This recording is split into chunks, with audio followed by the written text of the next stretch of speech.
Hey guys, I just got this new Ringke Fusion clear case for my iPhone 12 mini and I thought why not make a video about it. The iPhone 12 comes in a lot of beautiful color options and I think a clear case like the Ringke one that we have here is the best option to show off your color choice and add some protection along with it. Anyway, as you can see, the case comes in a very basic plastic back packaging which has this frosted finish to it. Pretty decent quality. To open the packet, you can either rip it off from the top like I did or peel it off from the bottom on the back. Inside, we have the case itself along with the leaflet. As you can see, the leaflet basically tells you to remove the inner and outer plastic film before you start using the case. These films are present on the case to prevent any scratches or blemishes that could potentially happen on the case surface during packaging or maybe shipping. Taking the films out can be a bit tricky. It is very thin and very well glued to the case, so it did take me a few tries before I could finally get it off. A pin or a long fingernail could definitely come in handy here. Do remember that there is a film layer on both the inner and outer surfaces, so you are supposed to take both of them out. Once you are done, wipe the inner surface of the case to make sure there is no dust there. Do the same with your phone and finally stick your iPhone 12 mini in the case.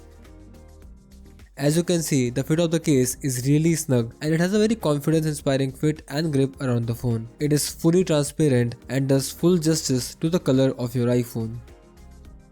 The power button on the case is really clicky and tactile. Pretty much the same story with the volume up and down buttons. Some cases tend to reduce the clickiness of the phone buttons, but I can clearly tell you that this is not the case with the Ringke Fusion. The cutout for the mute slider is adequately large, and since the case is not very thick on the sides, you don't have to reach in very deep to access the mute slider. From what I can tell, the sides of the case are made of TPU while the back clear plate is hard plastic. The TPU should be helpful when you drop the phone since this material can absorb shocks up to a certain level. At the top side of the case, there is basically nothing except a code which I think is Ringke's SKU code for this case. There's extra padding on the four corners in order to absorb as much shock as possible if you drop it.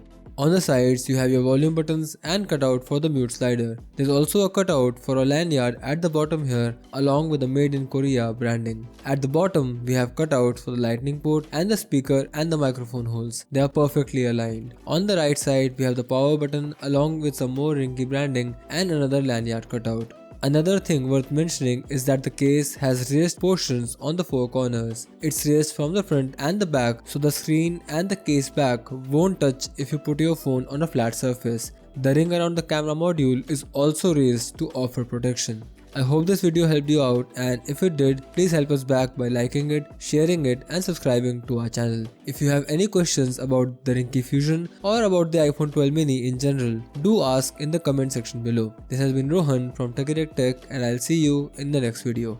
Bye.